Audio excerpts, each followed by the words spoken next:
मैं आप सभी का भगवद गीता के इस 131वें महत्वपूर्ण सेशन में हार्दिक स्वागत करता हूँ।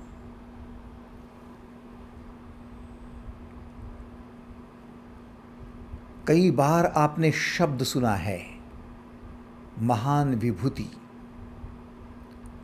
महान विभूति का मतलब क्या है? ऐसी व्यक्ति, ऐसी देवता, ऐसे शख्स जो इतना महान कार्य करते हैं कि समाज के लिए वह कार्य अविस्मरणीय हो जाता है। युगों युगों तक उनके कार्य की पहचान समाज करते रहता है, उनके कार्य का बखान करते रहता है। महान विभूति, ये कौन है जो विभूति बनते हैं? विभूति का अर्थ शायद भूतों के परे भी हो सकता है।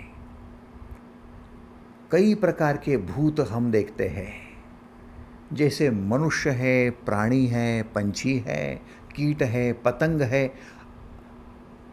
हम कहते हैं लाखों लाखों प्रकार के ऐसे जीव जंतु इस ब्रह्मांड में, विश्व में है।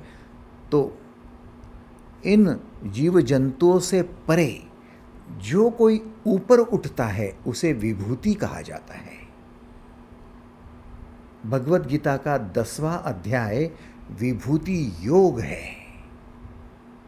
धीरे धीरे हम विभूति को समझकर, विभूति योग को जानकर अपने मूल तक पहुंच सकते हैं।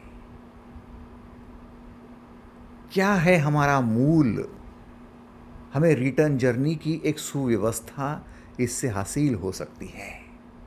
आओ, सबसे पहले मैं आपको एक मंत्र देना चाहता हूँ, सूत्र देना चाहता हूँ, समीकरण देना चाहता हूँ। समीकरण है 100% रिजल्ट का। मनुष्य को 100% रिजल्ट कब मिलता है? 100% result is equal to 5% pleasure. 5%, केवल 5% आनंद होगा। 10% लक, 10% आपका नसीब साथ देगा। 15% कॉन्सेंट्रेशन, 15% आपकी एकाग्रता काम करेगी। 20% स्किल्स, 20% आपके कौशल्य काम करेंगे। और 50% आपका पेन माने वेदना काम करेगी।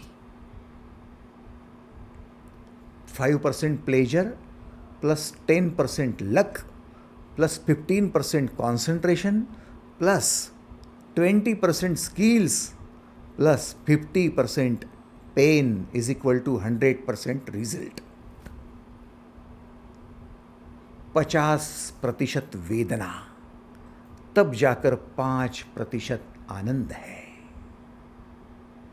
और हम किसी काम में हाथ डालते हैं तो हमें 100% आनंद चाहिए। भूल जाओ, नो पेन नो गेन। व्यायाम करने जाओ, नो पेन नो गेन। नौकरी करने जाओ, नो पेन नो गेन। खेलकूद के व्यायाम, खेलकूद के मैदान में उतरो, नो पेन नो गेन। पढ़ाई करने जाओ, no pain no gain. 50% pain, 5% pleasure. महान विभूति कौन है? जो वेदनाओं को अपने गले से लगा लेते हैं, जो वेदना को अपने साथ रखते हैं, दूर भागते नहीं है। वे लोग महान विभूति बनते हैं। और जो वेदनाओं से भागते रहते हैं, थोड़ी क्या आपके जीवन में उलट-फुलट हो जाए, आपका मन भागने लगता है, आप भयभीत होकर, डरपोक होकर रोने लगते हो, चीखने लगते हो, चिल्लाने लगते हो, कोई आओ, कोई मेरी मदद करो, ओ गॉड, हे भगवान, समबडी हेल्प मी, मेरी मदद करो, मेरी मदद करो, चीखने चिल्लाने लगते हो। आपको वेदना सहन करने की क्षमता भी नहीं है। सर्वसाधारण भूत बस भागने के लिए जन्मा है, और विभूति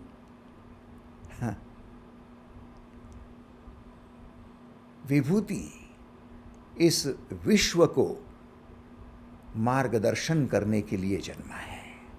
उसी को हम अवतार कहते हैं। अवतार पुरुष का मतलब, चाहे फिर वो बुद्ध हो, चाहे महावीर हो, चाहे यीशु हो, चाहे पैगंबर हो, चाहे राम हो, चाहे कृष्ण हो, इन्हें हम अवतार पुरुष क्यों मानते हैं? क्या उनके जीवन में वेदनाएं नहीं थी?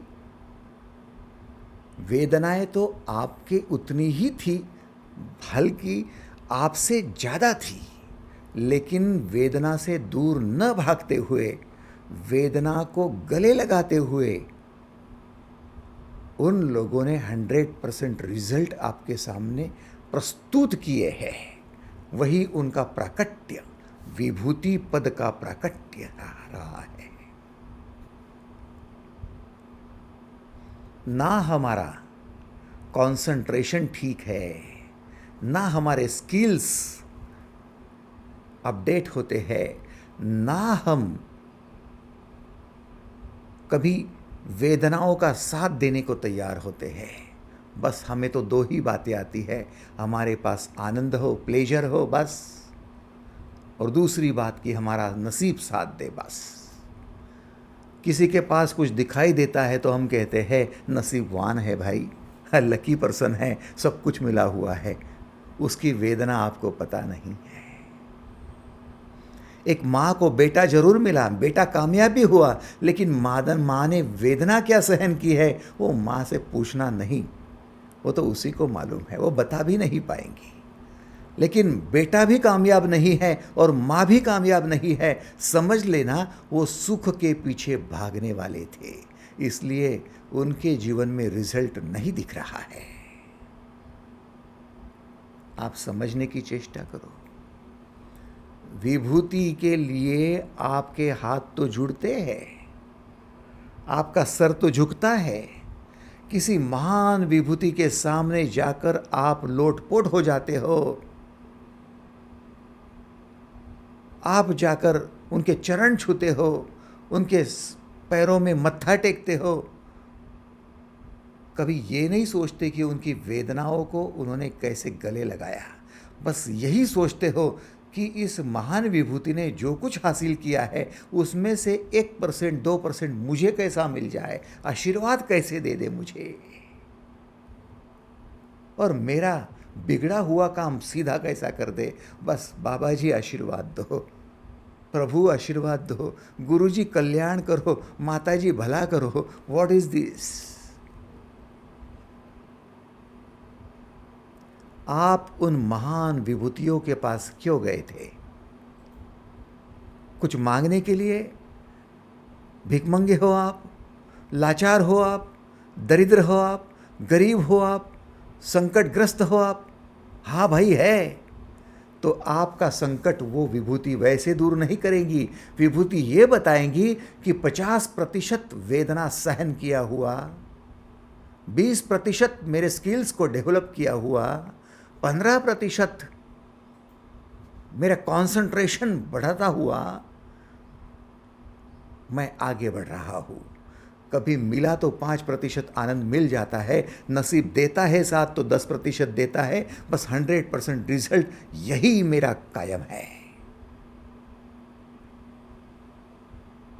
सोचो आप क्या लेकर आते हो, लेने क्या जाते हो, और मिलता क्या है आपको। फिर आप अपना सर पटकते हो, ढूंढते रहते हो कि मैं तो कई दरबार पर गया, कई मंदिरों में गया, कईयों के पास गया, लेकिन मेरा काम नहीं हुआ, मेरा नसीब ही खोटा है। होना ही है, तेरी खोज ही गलत है। सही खोज क्या है? आओ हम देखते हैं भगवत गीता के विभूति योग में 10वें अध्याय के पहले श्लोक में। गीता खोलो, 10वां अध्याय, पहला श्लोक। भूय एव महाबाहो शृणु मे परमं वचः यत्तेऽहं प्रीयमाणाय वक्ष्यामि हितकाम्यया। हे महाबाहो, मेरे परम रहस्य और प्रभावयुक्त वचन को सुन, जिसे मैं तुझ प्रेमी के लिए हितपूर्वक कहूँगा। तू प्रेमी है रे, इसलिए मैं तेरे हित का कहूँगा। तो भिखारी होता तो नहीं कहता, ध्यान देना। तू प्रेमी है इसलिए तेरे हित का कहूँगा। भिखारी के हित में आप कह ही नहीं सकते, लाचार के हित में कह ही नहीं सकते। क्रोधी या षड्यंत्र रचने वाला या द्वेष करने वाला, उनके हित में आप कह ही नहीं सकते, क्योंकि वो आपकी बातें सुनने को तैयार ही नहीं है। मराठी में कहते पालथ्या गडावर पाणी। यदि आपका मटका उल्टा रखा हुआ है तो कितना भी पानी डालो व्यर्थ है। घड़ा सीधा तो रखो। वैसे ही दिमाग सीधा कब रहता है? जब मनुष्य प्रेमी बनता है। क्रोध आने से घड़ा उल्टा हो जाता है। भिकमंगा बनने से, लाचार बनने से, दुखी बनने से घड़ा उल्टा हो जाता है। आप समझ रहे हो? कृष्ण कहते हैं तू प्रेमी है। यत्तेऽहं प्रीयमाणाय वक्ष्यामि हितकाम्यया। मैं तेरे हित की बात कहने जा रहा हूं, क्योंकि तू प्रेमी है, प्रेम से भरा है। आपको पता है, प्रेम ऊर्जा के 500 के स्तर पर निर्माण होता है, या फिर प्रेम निर्माण होते ही आप ऊर्जा के 500 के स्तर पर पहुंच जाते हो। Energy level 500। और जैसे ही प्रेमी बनते हो वैसे आनंद से भरते हो, एनर्जी लेवल 550। और प्रेम और आनंद से भरे हुए व्यक्ति का क्या है न कहना, परम शांति को प्राप्त हो जाता है, एनर्जी लेवल 600। और जैसे ही परम शांति की अनुभूति आने शुरू हो जाती है तो फिर निर्वाण की तैयारी शुरू हो जाती है, एनर्जी लेवल 700। आप कहेंगे क्या ये अंकगणित गिन रहे हो आप? यस यस, क्योंकि अपराध बोध से भरा हुआ व्यक्ति एनर्जी लेवल 30, शर्मसार व्यक्ति एनर्जी लेवल 20 और मृत्यु एनर्जी लेवल 0। मैं 700 की बात कर रहा हूं। महान विभूति एनर्जी लेवल 700 to 1000।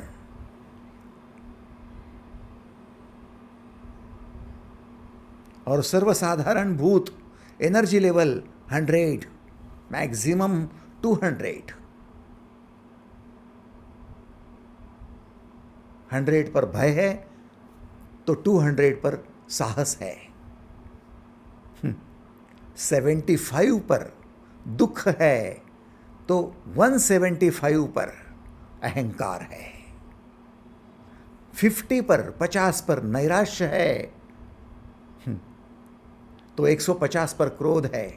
कैसा गणित है देखो, ये मामूली गणित नहीं है।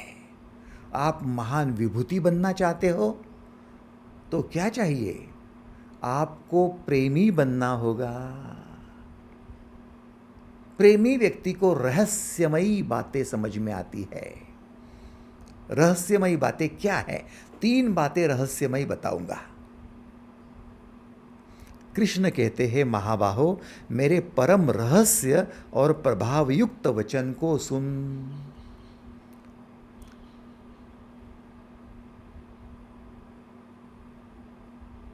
तीन बातें रहस्यमयी बातें हैं। सबसे पहली रहस्यमयी बात जो आपके मूल से संबंधित है, आपके आदि से, आपके स्रोत से संबंधित है, वो बात है रहस्यमयी बात। क्या है आपका मूल? उद्गम क्या है? आपका सोर्स क्या है? आपकी एंट्री हुई तो कहाँ से हुई? ये रहस्य है। आप जितनी बातें करते हो ना, सारी बातें विस्तार की करते हो। अपनी माँ को भी पूछते हो आप बचपन में, माँ ये क्या है? बेटा ये बल्ब है। माँ ये क्या है? बेटा ये गुलाब का फूल है। माँ ये क्या है? अरे ये चप्पल है। दसों बातों की इंक्वायरी करते रहते हो आप। बड़ी जिज्ञासा है आपको, ये क्या है, वो क्या है, वो क्या है। स्कूल में जाते हो, मास्टर से पूछते हो, सर ये क्या है? बेटा ये गणित है, ये भूगोल है, ये तेरा इतिहास है। सारी बातों की आपको जिज्ञासा है। बड़े होते हो, हिल स्टेशन जाते हो, स्कूल कॉलेज के साथ में आप करियर बनाते हो, नौकरी व्यवसाय करते हो। जिज्ञासा कई बातों की है, उन्हें हासिल करने की है। लेकिन क्या आप कभी खुद से पूछते हो, या कभी आपने अपनी माता से या गुरुजी से पूछा है कि मैं कहाँ से आया हूँ, मेरा उद्गम क्या है, मेरा मूल क्या है, मेरा स्रोत क्या है, मेरा ओरिजिन क्या है? और क्या आपने पूछा तो आपकी माँ ने या फिर आपके पिता ने या गुरुजी ने आपको इसका जवाब दे भी दिया? रहस्यमयी है। कृष्ण अर्जुन को इसलिए समझा रहे हैं क्योंकि ये बातें रहस्यमयी प्रेमी व्यक्ति समझ सकता है। स्कूल में जाते हो, कॉलेज में जाते हो, प्रोफेसर्स होते हैं, प्रोफेशनल होते हैं, बच्चों को पढ़ाते हैं, समझाते हैं। क्या सबको समझ में आता है? क्या टीचर का कहना सबको समझ में आता है? नहीं आता है। जिनको उन विषयों में प्रेम होता है उनको समझ में आता है, जिनको नहीं वे तो केवल बस इस कान से सुनते, उस कान से छोड़ देते हैं।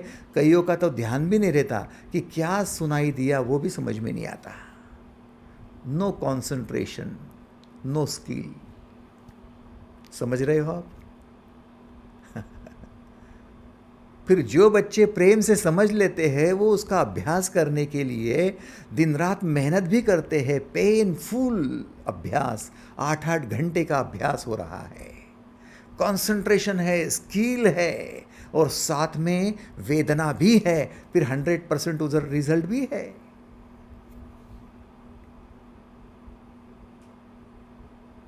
तो पहला रहस्य रहा, आप मूल के बारे में समझना सीखो। मूल की बात करेंगे, आओ। 10वें अध्याय का दूसरा श्लोक। न मे विदुः सूरगणः प्रभवं न महर्षयः अहम आदिर्हि देवानां महर्षिणां च सर्वशः।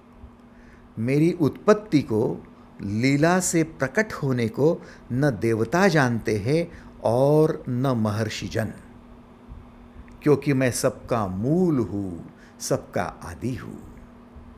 देखो 10वें अध्याय का दूसरा श्लोक। मेरी उत्पत्ति को अर्थात मेरी लीला से प्रकट होने को नहीं देवता जानते हैं, नहीं महर्षि जन जानते हैं, क्योंकि मैं सबका मूल हूँ, आदि हूँ। स्वाभाविक है। एक बीज जो जमीन में, भूमि में अंकुरित किया जाता है, उस भूमि में अंकुरित किया हुआ वो बीज आगे चलकर वृक्ष बनता है। उस वृक्ष में टहनियाँ हैं, पत्ते हैं, फूल है, फल है। ये उसका विस्तार है। अब वो जो फल है या फिर वो जो पत्ता है या वो टहनी है, वो उस बीज को कैसे जाने जिस बीज से उसकी उत्पत्ति हुई है? मूल है। जब बीज था तब टहनी नहीं थी, पत्ता नहीं था, तब शाखाएं नहीं थी, तब फूल नहीं था, तब फल नहीं थे, था तो बीज केवल। उस बीज को वो भले जाने तो कैसा जाने? Question mark. इसीलिए तो कृष्ण कहते हैं कि महर्षि जन भी नहीं जानते मेरा मूल क्या है, आदि क्या है, ओरिजिन क्या है। आओ मैं धीरे धीरे उस सफ़र पर लेकर चलता हूँ आपको, जहाँ पर आप रिटर्न जर्नी शुरू कर सकते हो। सबसे पहली बात, आपके जीवन में यदि कोई समस्या है, आप कहेंगे भाई एक समस्या क्या, दसों समस्याएं हैं। समस्याएं ही तो समस्याएं हैं। यदि आपके जीवन में समस्याएं हैं तो फिर समस्याओं का हल ढूंढने के लिए आप क्या करते हो? आप बाहर ही बाहर ढूंढने की कोशिश करते हो कि इस समस्या का हल बाहर कहाँ होगा, किस व्यक्ति को पटा लूँ फिर मेरा समस्या का हल हो जाएगा, कौन सा स्थान बदल दूँ फिर मेरी समस्या का हल हो जाएगा, कौन से लोगों को अपना लूँ फिर मेरा समस्या का समाधान हो जाएगा। मैं जाऊँ तो कहाँ जाऊँ, बोलो तो, मैं कहीं भी जाने को तैयार हूँ, समस्या से ग्रस्त हूँ। कुछ नहीं होगा। समस्याओं को निपटाना है और किसी भी, अंडरलाइन करो, किसी भी शब्द के नीचे, किसी भी समस्या का हल निकालना है तो बाहर जाने की ज़रूरत नहीं है, क्योंकि बाहर जाना आपका विस्तार करना है, बाहर जाना आपकी आगे की जर्नी है। और समस्या आगे की जर्नी से नहीं आई, समस्या पीछे की जर्नी से आई है। यस और नो? समस्या भविष्य से नहीं आएगी। समस्या जब भी आती है, जब भी आई थी, तब आपके अतीत से आई थी, भूत से आई थी, जो बीत गया उससे आई थी। यस और नो? कितने लोगों को स्वीकार है पहले तो बताओ कि समस्या अतीत से जन्मी थी? धन्यवाद। समस्या भविष्य से जन्मती नहीं, समस्या अतीत से आती है। तो मेरे भाई, जो अतीत से समस्या उत्पन्न हुई थी और आप बाहर जा रहे हो तो भविष्य में जा रहे हो, भविष्य में जाओगे और अतीत का हल ढूंढोगे, नहीं मिलेगा। क्या करना होगा? भीतर उतरना होगा, अंतर में झांकना होगा, समस्या के मूल तक पहुंचना होगा। समस्या का ओरिजिन क्या है, स्टार्टिंग पॉइंट क्या है, कहां से समस्या शुरू हुई थी, वहां पर पहुंचो। ये वचन किसका है? ये वचन भगवान बुद्ध का है। भगवान बुद्ध कहते हैं, आनंद, किसी भी समस्या का मूल, किसी भी समस्या का स्रोत जब तू ढूंढ लेगा तो समस्या का हल तेरे पास आ जाएगा। इसलिए अत दीपो भव, अपना दिया खुद जला, चल भीतर उतर।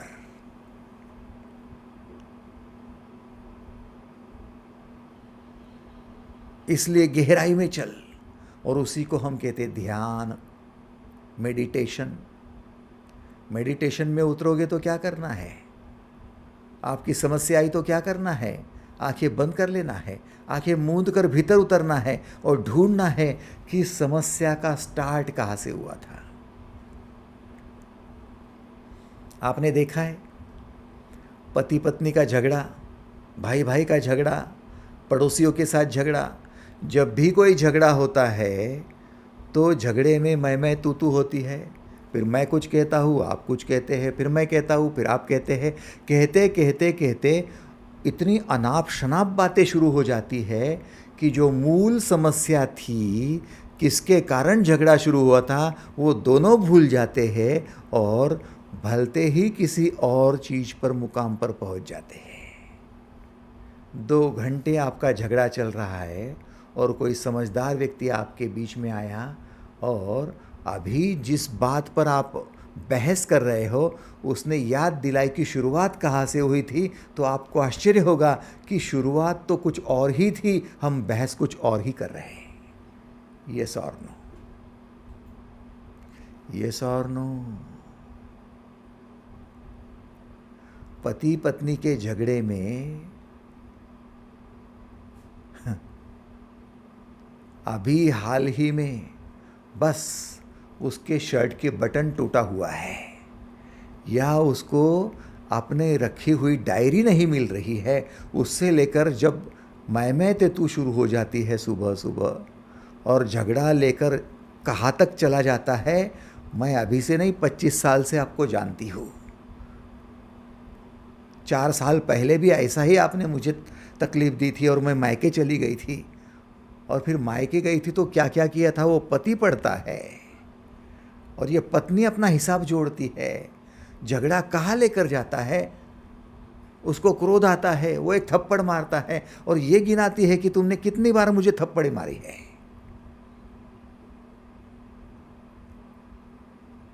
रही डायरी बाजू में, शर्ट के बटन बाजू में, और आप कहाँ पहुँच गए? आप कोर्ट कचहरी पहुँच गए। आप समझ रहे हो? विस्तार चाहे उतना कर सकते हो मेरे भाई, विस्तार के लिए इतना बड़ा आकाश है, इतना बड़ा अवकाश है, लेकिन विस्तार में आपको समस्या का हल नहीं मिलेगा। समस्या आपकी शुरू जब हुई थी तब छोटे से कारण से थी, बहुत छोटा सा कारण था जिससे समस्या शुरू हुई थी, उसे मूल कारण कहते हैं।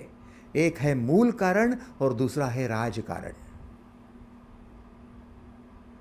समस्या के लिए राजकारण न खेलो, समस्या के लिए मूल कारण में पहुंचो। राजकारण माने विस्तार है। मेरा पक्ष जितना बड़ा उतना मैं राजकारण ज़्यादा करूंगा, उतना मेरा पद बड़ा होगा, और जितना मैं षड्यंत्र ज़्यादा करूंगा, साम दाम दंड भेद, उतना मैं राजकारण ज़्यादा करूंगा, षड्यंत्र भी उतना करूंगा, लेकिन उससे कुछ हल नहीं होगा। मुझे मूल कारण में पहुंचना है और मूल कारण भीतर है, इसलिए मुझे ध्यान करना है। और कोई राजनेता ध्यान नहीं कर सकता, वो विस्तार करने में जुटा हुआ है। और हर एक महान विभूति भीतर जाएगी, वो ध्यान करने में जुटा है। समझ रहे हो आप? आप समझ रहे हो?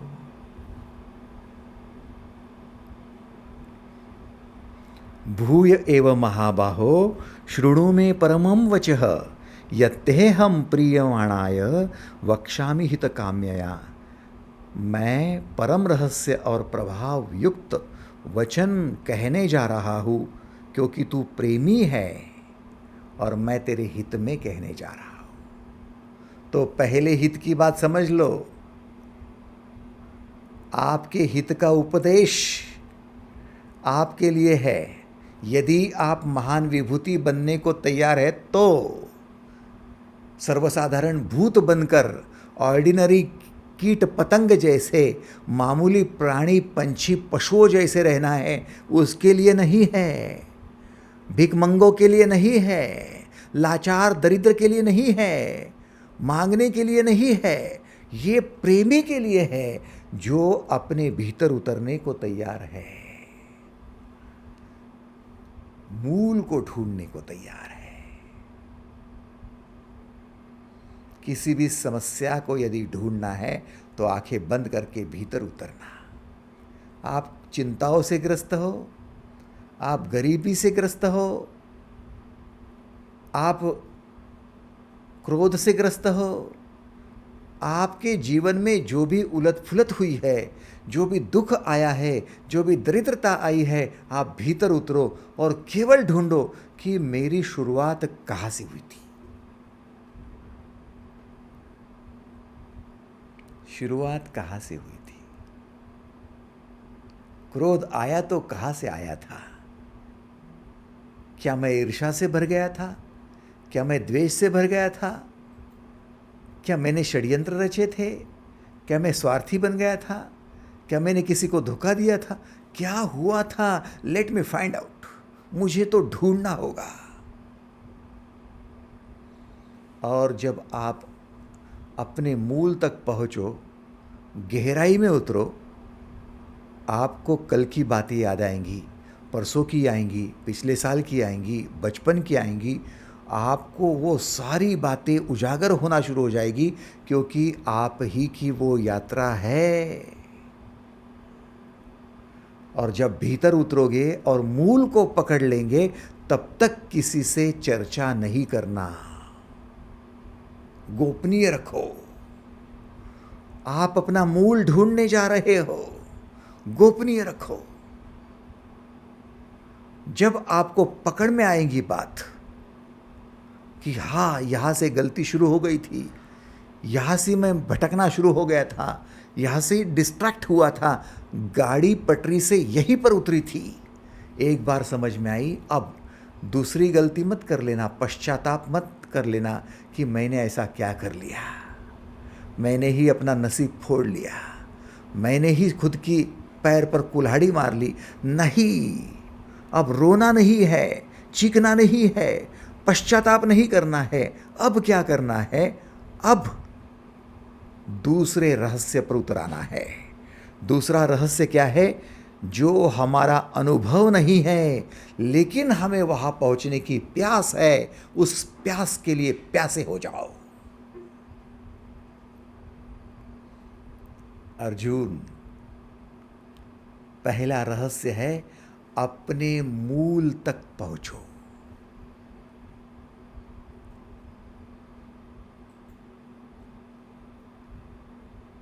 मैं कौन हूं? मेरा जन्म माता पिता ने दिया है, मैं मेरे मूल तक पहुंचना चाहता हूं। इसमें उतनी ताकत नहीं आएंगी भाई साहब।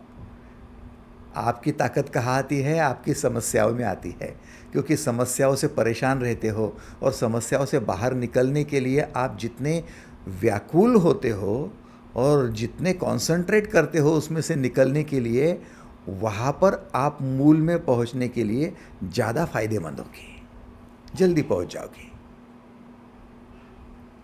तो सबसे पहले मूल में पहुँचना और उसके लिए ध्यान करना आपको आना चाहिए, नंबर 1। नंबर 2, एक बार आप अपनी समस्या के मूल तक पहुंच गए, ओरिजिन तक पहुंच गए, मालूम है, पता है यहां से शुरुआत हुई थी, तब रोना नहीं, गिड़गिड़ाना नहीं, तब परेशान नहीं होना, तब पश्चाताप में नहीं जलना और खुद को दोषी है ये लेबल मत लगा लेना कि मेरा फेल्यूर है और मैं ही डिफ़ॉल्टर हूँ, मैं डिफ़ॉल्टर हूँ, मैं कहीं का नहीं हूँ, मुझे जीने का हक नहीं है। नहीं, अब जिसका आपको अनुभव नहीं है, ऐसी उस महान अवस्था के लिए प्यासे हो जाओ।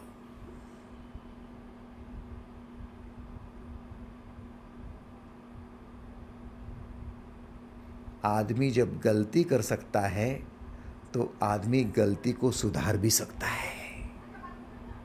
कितने लोगों का विश्वास है? हाथ ऊपर करो। धन्यवाद, थैंक यू। आदमी गलती करेगा ही करेगा। क्यों करेगा?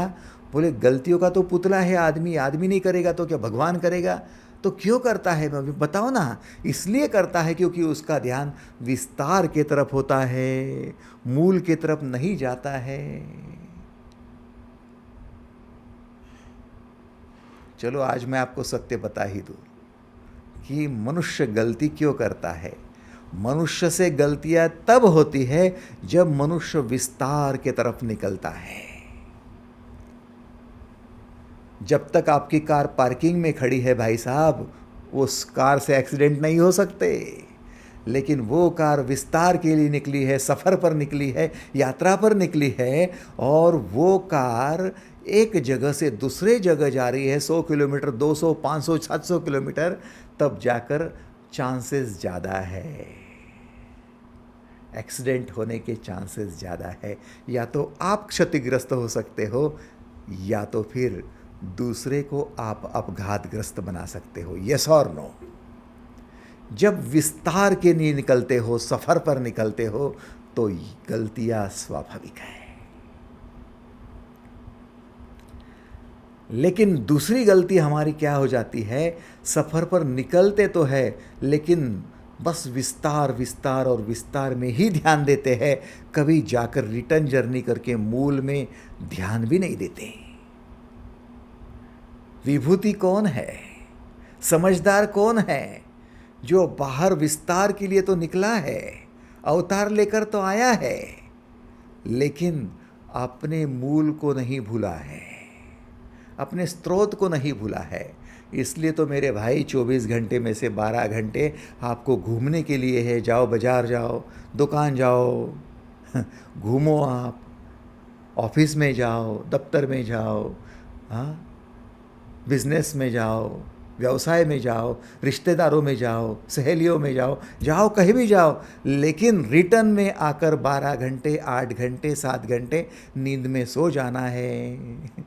मूल में भी तो आना है। यस और नो? रिटर्न भी तो आना है ना। इसलिए तो जन्म से लेकर मृत्यु तक भागो, कितना भागना है, और फिर मृत्यु में आना है, शून्य में आना है, रिटर्न भी तो आना है। तो रिटर्न जर्नी मायने रखती है, महत्वपूर्ण है, लेकिन हम भागते हैं आगे, भविष्य में भागते हैं, मूल में झांकते ही नहीं है। कहाँ से हमारी शुरुआत हुई हम भूल जाते हैं, हम कौन थे भूल जाते हैं। इसलिए महान लोग हमेशा कहते हैं, चाहे आकाश में कितना भी उड़ मेरे भाई, लेकिन जमीन से अपने पैर मत हटाना। डाउन टू अर्थ रहना। लोग कंगाल क्यों हो जाते हैं? जन्म से जो भिखारी है, भिखमंगा है, दरिद्र है, उसकी बात नहीं कह रहे। जिसके पास धन था, ऐश्वर्य था, मकान था, गहने थे, वस्त्र थे, दुकान था, ये सब था, आज नहीं है। कहाँ चला गया? बोले कुछ नहीं, गंवा दिया। कहाँ गंवा दिया? है तो दुनिया में ही, लेकिन तेरा नहीं है। तेरा क्यों नहीं है? क्योंकि तेरा ध्यान केवल विस्तार में था, केवल भागने में था। तू रिटर्न जर्नी को भूल गया था, अपने भीतर में उतरना भूल गया था, ध्यान भूल गया था, मेरी गलतियां कहाँ से शुरू होती है वो ढूंढना ही भूल गया था। आज तो मेरे बेटे हैं लेकिन शांति नहीं है। एक दिन मुझे शांति थी, आज चिंताओं से ग्रस्त हूं मैं। क्यों दीदी, ऐसा क्यों हो रहा है? भूल गई थी ना, मेडिटेशन को भूल गई थी। फिर याद दिला दूं आपको, जीवन है तो जीवन का विस्तार बाहर है, जीवन है तो जीवन के भीतर मन है, मन है तो मन के भीतर ध्यान है, और ध्यान के भीतर परमात्मा है। आप जाओगे कहाँ? विस्तार जरूर करो, लेकिन भीतर उतरना मत भूलो।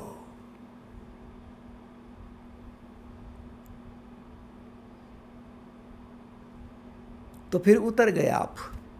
आपने अपनी समस्या के लिए समय देना शुरू कर दिया। मैं घंटा भर हर रोज मेरा मेडिटेशन करूँगा, सुबह जगने पर तुरंत करूँगा, रात को सोने से पहले करूँगा, लेकिन मैं मेरी भीतर की जितनी भी समस्याएं बाहर आ रही है उसका मूल ढूंढने की कोशिश करूँगा कि मेरी गलती कहाँ हुई। उसकी गलती के बारे में मत सोचना, फिर आप केवल आंखें बंद करके बाहर ही घूम रहे हो। फिर याद दिला दूँ, फिर रिपीट करूँ। समस्या के लिए आपके मन में किसी और का विचार आंखें बंद करने के बाद यदि आता है कि उसकी वजह से हुआ, पड़ोसी की वजह से हुआ, दोस्त की वजह से हुआ, रिश्तेदार की वजह से हुआ, तो केवल आंखें बंद है, लेकिन मन अभी भी दोस्त में भटक रहा है, पड़ोसी में भटक रहा है। समझ रहे हो आप?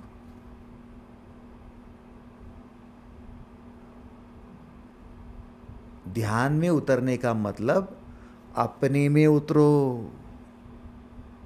पड़ोसियों ने 10 गलतियां की होंगी, रिश्तेदारों ने 10 गलतियां की होंगी, वो गलतियां उनको, हमने क्या की है? ताली एक हाथ से नहीं बजी।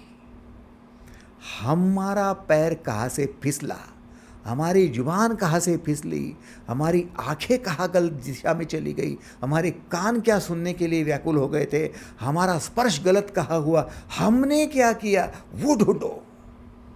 मूल अपने साथ है, संबंध अपने साथ जोड़ो।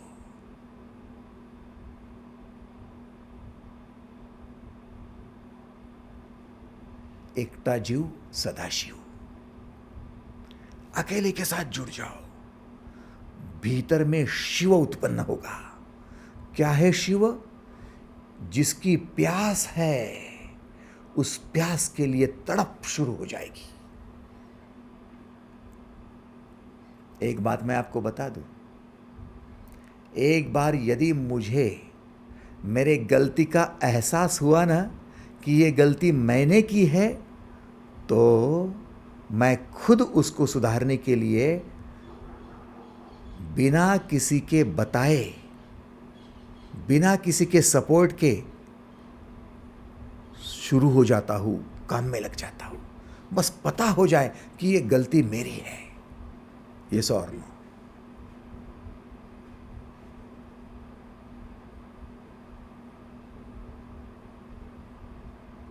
आपका चूल्हा जल रहा है, गैस की सिगड़ी पर आपने बर्तन रखा है, बर्तन में आप व्यंजन बना रहे हो, अच्छी बात है, लेकिन आपका चूल्हा जल रहा है और आपका बर्तन चूल्हे के नीचे रखा हुआ है, गैस की सिगड़ी के नीचे।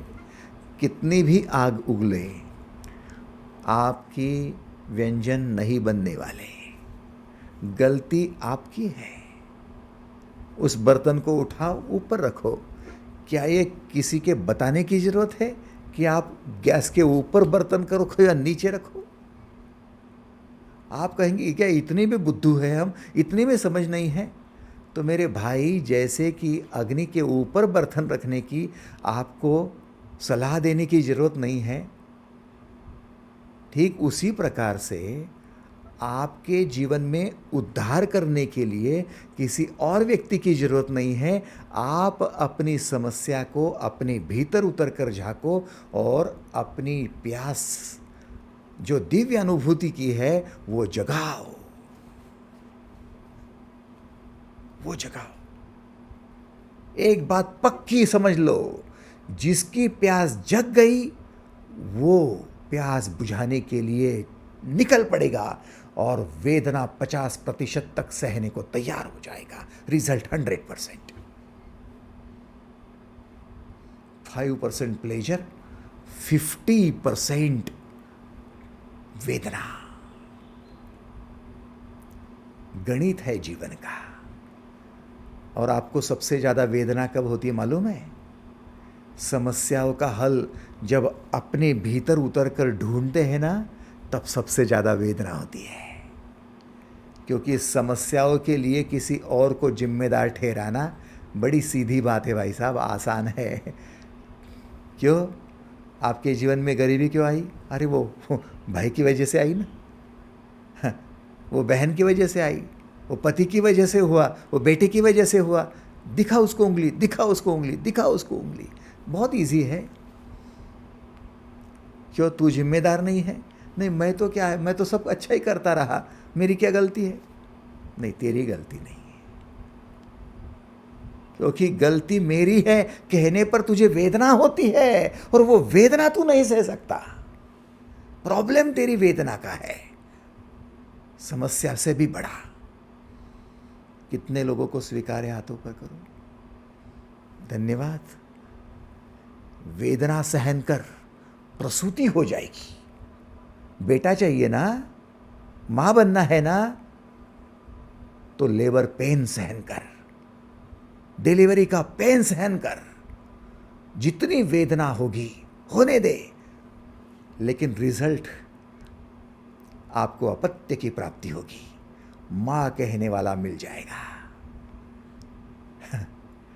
मामूली बात नहीं है भाई साहब।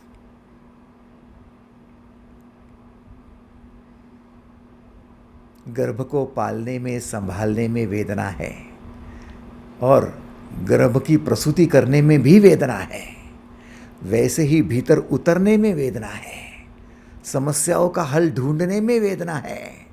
और एक बार हल मिल गया ना, तो फिर वेदना से बाहर आना है।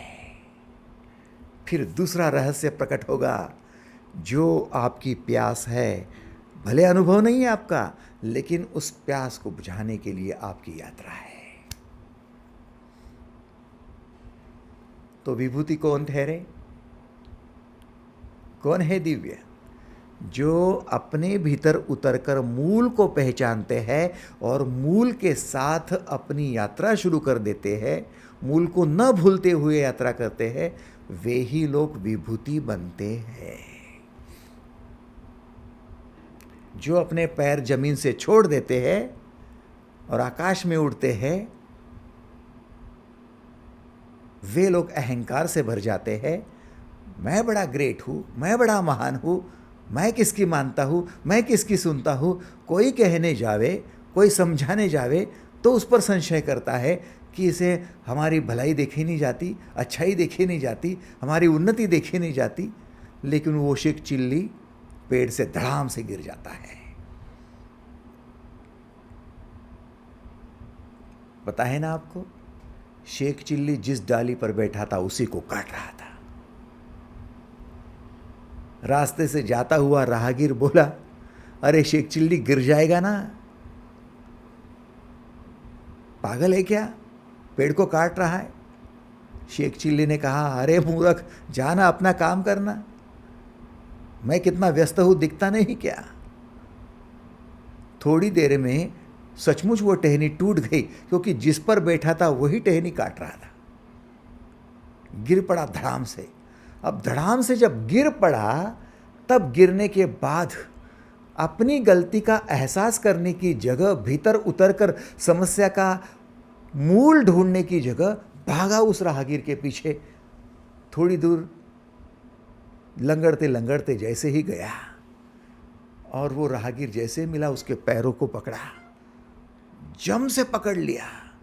बोले, आप तो बड़े महान हो, आप भविष्यवेत्ता हो, आपको भविष्य समझता है, कितने ग्रेट हो आप। आपको पता था मैं गिरने वाला हूं और आपने बता दिया, मैं सचमुच गिर गया। यू आर ग्रेट गुरुजी, आज से मैं आपका शिष्य हूं, आप मेरा भविष्य जानते हो। क्या भविष्य जानते हैं? हाँ? अब वो राहगीर कहता है, अरे मेरे भले मानुस, भैया आप जिस डाली पर बैठे थे उसी को काट रहे थे, मैं समझा रहा था, वो बात समझ लेना, गलती क्या है। बोले, नहीं नहीं, मेरा भविष्य आप जानते हो, आप मेरे गुरुजी हैं, मैं पैर नहीं छोड़ूंगा। अब ये दूसरी समस्या आ गई। पहले तो ये गलती करता है, और दूसरी समस्या वो गुरुजी को पकड़कर उसको भी लिए भी समस्या बन जाता है। अब गुरुजी ने अपना सर धुनवा लिया कि मैंने कहाँ से इसको बता दिया, वैसे भी गिरने ही वाला था, गिर पड़ता तो अच्छा हो जाता, जाने दे, लेकिन अब मेरे लिए भी समस्या हो गई। आप समझ रहे हो आप कौन है? आप कौन है? आप गुरुजी को ऐसा पकड़ना चाहते हो, लेकिन जो सचमुच विभूति होंगी आपके हाथ में नहीं आने वाले।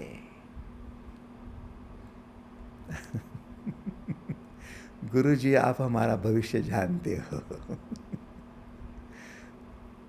आप जिस डाली पर बैठे उसी को काट रहे हो। क्यों? क्योंकि विस्तार पता है आपको, मूल में जाना रह गया।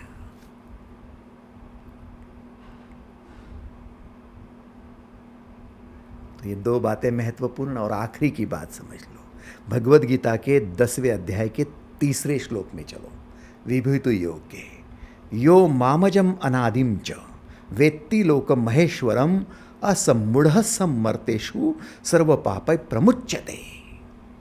जो मुझको अजन्मा, अनादि और महान ईश्वर ऐसा तत्व से जानता है, वह ज्ञानवान व्यक्ति संपूर्ण पापों से मुक्त हो जाता है। जो मुझको तत्व से अनादि है, अजन्मा है, महान ऐश्वर्यवान ईश्वर है, ऐसा जानता है वह पापों से मुक्त हो जाता है। रहस्य की तीसरी बात बता दो। पहला रहस्य क्या है? पहला रहस्य है कि मूल तक पहुंचो। समस्या है, मूल तक पहुंचो। जीवन है, मूल तक पहुंचो। जन्म है, मूल तक पहुंचो। आप विस्तार में ही न लगे रहो, मूल तक पहुंचो। यह पहला रहस्य। दूसरा रहस्य, एक बार मूल तक पहुंच गए तो जो अनुभव हमारा नहीं है, लेकिन हम जो जानने के लिए प्यासे हैं, उस प्यास को बुझाने के लिए निकल पड़ो। रोते मत रहो। मूल पता चल गया तो रोते मत रहना, चाहे समस्या का हो, चाहे जन्म का हो। और तीसरा रहस्य क्या है? जो समय या काल से रूपांतरित नहीं होता है, जो समय या काल से भी रूपांतरित नहीं होता है, वो स्थिर का स्थिर है। उसमें समर्पित हो जाओ, समर्पित हो जाओ। तीसरा रहस्य, कालातीत अजन्मा। भाई साहब, क्लासिकल फिजिक्स और क्वांटम फिजिक्स ने खोजे करने का काम सालों से अपने हाथ में लिया है। सैकड़ों साल हो गए मनुष्य खोज कर रहा है विज्ञान में। स्टीफन हॉकिंस ने बिग बैंग थियरी दी हमको। उनका कहना पड़ा कि 13.8 बिलियन ईयर्स एगो, माने मराठी में 13.8 अब्ज वर्ष पहले, 13,800 करोड़ साल पहले बिग बैंग हुआ। और बिग बैंग एक छोटे से बिंदु से, यानी इतना छोटा था कि उसका विस्फोट हुआ। और विस्फोट ऐसा हुआ 1 सेकंड के भी हजारवें हिस्से में इतना विस्तार हो गया कि कई ऐसे उसमें से आकाश गंगाएं तैयार हो गई, कई ब्रह्मांड तैयार हो गए, कई आकाश गंगाएं, कई ब्रह्मांड और कई तारे और कई सूर्य और कई ग्रह ऐसे तैयार हो गए और वो फैलते गए। और 13,800 करोड़ साल से आज तक ये फैलते ही जा रहा है। ये ब्रह्मांड कंटिन्यूअसली एक्सपांड हो रहा है। तो प्रश्न ये सामने आया कि इतना बड़ा ब्रह्मांड जो फैल रहा है, इतना बड़ा विस्तार उसका हो रहा है, 13,800 करोड़ साल पहले जब ये विस्फोट हुआ था, उससे पहले क्या था? तो विज्ञान और वैज्ञानिक का उत्तर है कि उसके पहले ऊर्जा थी, सब डार्क ब्लैकआउट।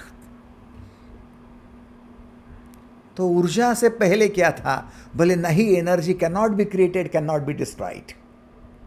ये साइंस का कहना है, विज्ञान का कहना है। तो वही तो कृष्ण कह रहे हैं, मैं अजन्मा हूं,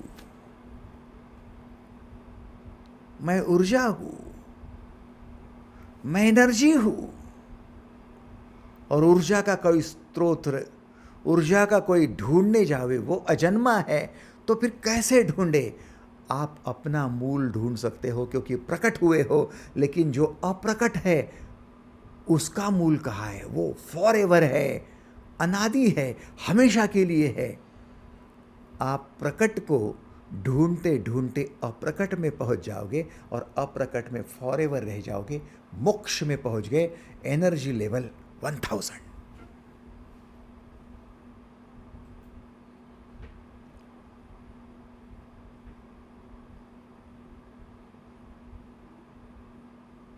आपको आश्चर्य होगा, क्या ये संभव है? भाई, जिससे आपका उगम हुआ है, जिससे आप निर्माण हुए हो, उसमें विलीन होना क्या बात है। आओ एक छोटी सी मैं आपको सुनी हुई कथा बता दूं। एक नदी थी, छोटी सी नदी थी। अब वो सागर की ओर प्यासी थी, सागर की ओर जाने के लिए। अब नदी छोटी हो बड़ी हो, सागर की ओर तो भागेंगी। कोई भी नदी सागर की ओर ही जाना चाहती है। छोटी सी नदी थी, भाग रही थी, यहाँ से वहाँ से, वहाँ से भागते भागते कई ऐसी खेतों में से गुजरी, कई ऐसी पहाड़ों से गुजरी, और जाते जाते बहुत छोटी थी तो एक मरुस्थल में पहुँच गई। रेगिस्तान था। अब रेगिस्तान में ये छोटी सी नदी, और उसका पानी कम पड़ रहा था। रेगिस्तान में तपती धूप थी, कड़ी धूप थी, रेत के कण थे, गरम थे, और परेशान थी ये। थोड़ी सी 4 कदम चलती और जैसा पानी जैसे सूख जाएंगे, आगे चलेंगी कि नहीं, बहुत डर लगने लगा, भयभीत होने लगी। बस रेत गीली कर रही थी, इतने ही उसमें पानी था। अब वो नदी चीखने लगी, रोने लगी, चिल्लाने लगी। कथा है। रोने लगी और वो रेत से कहने लगी कि मेरा भविष्य क्या है, मैं पहुंचूंगी कि नहीं, मेरे मंजिल तक जाऊंगी कि नहीं। वो रेत कहने लगी कि अरे तेरी मंजिल क्या है। बोले अब तुझे मालूम नहीं क्या, मेरी मंजिल तो सागर है, और सागर में जब तक नहीं जाऊंगी पूर्ण कैसे होंगी मैं। सागर में तो मुझे जाना ही है, लेकिन मेरी गरीबी देख, मेरी दरिद्रता देख, मेरी औकात देख। 4 कदम चलती हूँ तो जैसे ख़त्म ही हो जाती हूँ, और तू है कि पानी पिए ही जा रहा है, सारा रेत में पानी जा रहा है। अब मैं आगे बढ़ूँ तो कैसे बढ़ूँ। कथा कहती है कि रेत को दया आ गई, और रेत ने कहा कि मैं तुझे राह दे भी दूँ, लेकिन तेरे पास इतनी क्षमता ही नहीं बची, तो मैं करूँ तो क्या करूँ। बोले मैं ऐसे ही मर जाऊंगी क्या, मेरा अंत ऐसे ही होगा क्या, अपघातग्रस्त हो जाऊंगी क्या, मैं मंजिल तक नहीं पहुंचूंगी, किनारा नहीं लगेगा। रेत ने कहा मेरे पास उपाय है। बोले क्या उपाय है। बोले देख, उपाय ऐसा है कि या तो तू जल के माध्यम से भी पहुंच सकती थी सागर में, लेकिन तेरे पास जल है नहीं, तो दूसरा उपाय ऐसा है कि तू हवा बन जा। हवा के तुझे उड़ा कर ले जाएंगी और सागर में पहुंचा देंगी। बोले हवा बन जा। बोले तो तू बाष्प बन जा। उपाय है, पानी कम क्यों न हो, लेकिन यदि तू बाष्प बन जाती है, हवा के साथ घुल मिल जाती है, तो हवा तुझे बहा कर ले जाएंगी और सागर में पहुंचा देंगी। लेकिन मेरा नदी का क्या होगा फिर, मैं यदि हवा के साथ हो जाऊंगी तो नदी कहाँ बचेंगी। बोले नहीं, नदी तो नहीं बचेंगी, उसे समर्पण कहते हैं। नदी तू नहीं बचेंगी, तेरा अस्तित्व तो खो जाएगा, तू खत्म तो हो जाएंगी। बोले फिर मेरा अस्तित्व ही नहीं रहेगा, फिर सागर में मिलने से क्या मतलब। मालूम तो हो कम से कम कि कौन मिल रही है, कहाँ मिल रही है, मेरा भी अस्तित्व बना रहे और मैं सागर में भी जाऊँ। बोले ये नहीं होने वाला। बीज रहेगा और वृक्ष भी रहेगा, ऐसा नहीं होगा। बीज को टूटना पड़ेगा, फूटना पड़ेगा, खंडित होना पड़ेगा, और फिर वृक्ष बनेगा। जब वृक्ष बनेगा तब बीज समर्पित हो चुका होगा, खत्म हो चुका होगा। बीज के रहते रहते वृक्ष कहा, और वृक्ष के बनने पर बीज कहा। तू समर्पण को नहीं समझती है। अरे तुझे सागर में जाना इंपॉर्टेंट है, या फिर मैं हूँ करते जाना इंपॉर्टेंट है। बोले नहीं, सागर में भी पहुँचना है, लेकिन मैं भी, मुझे छोड़ना नहीं है। बोले कुछ नहीं होगा, जा। तीसरी रहस्यमयी बात समर्पण की है। मैं करना बंद कर दो। आधी से ज़्यादा समस्या तो आपके मैं की है, और मैं करते करते मैं हो जाता है। भेड़ बकरियाँ बस मैं। शेर है कि समर्पित हो जाएगा, राजा बन जाएगा। भूल जाओ, अस्तित्व को दांव पर लगा दो, हवा बन जाओ, आकाश आपका होगा, सागर आपका होगा, सब आपका होगा।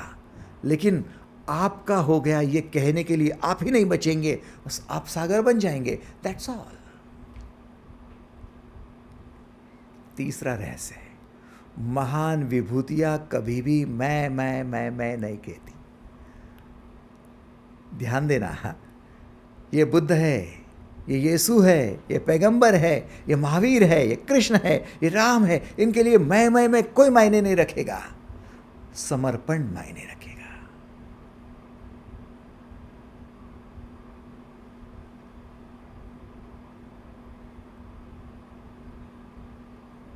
और जब समर्पित हो जाओगे तब अदृश्य हो जाओगे।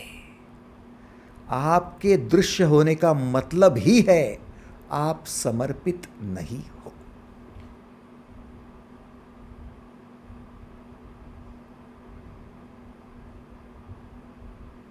जितना समर्पण हो जाएगा अदृश्य हो जाओगे, आपकी मदद भी अदृश्य।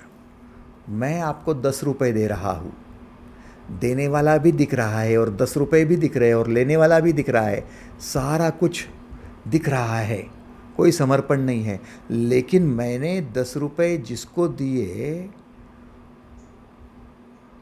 उसको पता भी नहीं कि मैंने दिए, मैं अदृश्य हूं उसके लिए, मेरा समर्पण है। मुझे पता भी नहीं कि वहां तक पहुंचे, समर्पण हो गया। ना मुझे अब गंध है अहंकार की कि मैंने दिए है, ना अब उसे पता है कि इसने दिए और वो मेरे पैर पकड़ रहा है। आप समझ रहे हो? आप समझ रहे हो? कौन है जो आपको श्वास भर रहा है? मालूम है आपको? दिख रहा है आपको? और उसे भी पता नहीं है कि आपके श्वास भर रही है, पता ही नहीं है। एक प्रश्न का उत्तर आप मुझे दे दो, मीराबाई नाचती हुई आपको दिखती है? यस और नो? मीराबाई नाचती हुई आपको दिख रही है और आप में से कई लोग मीराबाई को पागल कह रहे हैं कि अच्छा राजपाट था, रानी थी, महलों की रानी थी, छोड़कर रास्ते पर आई और नाच रही है, पागल है कि? तो मीराबाई नाचती हुई सबको दिखाई देती है, लेकिन क्या देखकर मीराबाई नाच रही है ये किसको दिख रहा है? आप समझ रहे हो?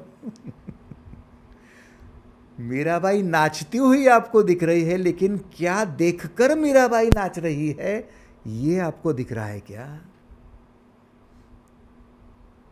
वो अदृश्य के साथ विलीन हो गई, इसलिए वो समर्पिता हो गई, इसलिए वो पागल कहलाई।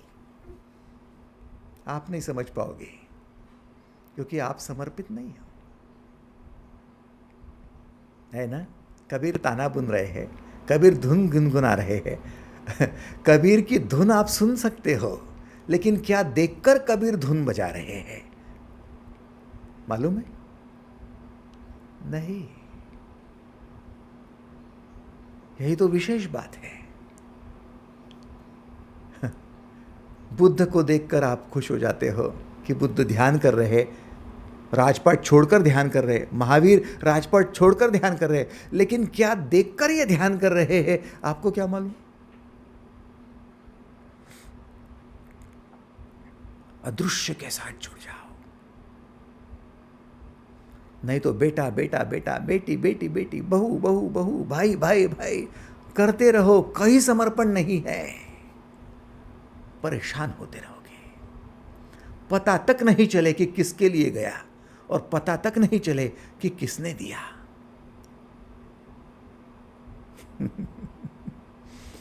आज के लिए बस इतना ही।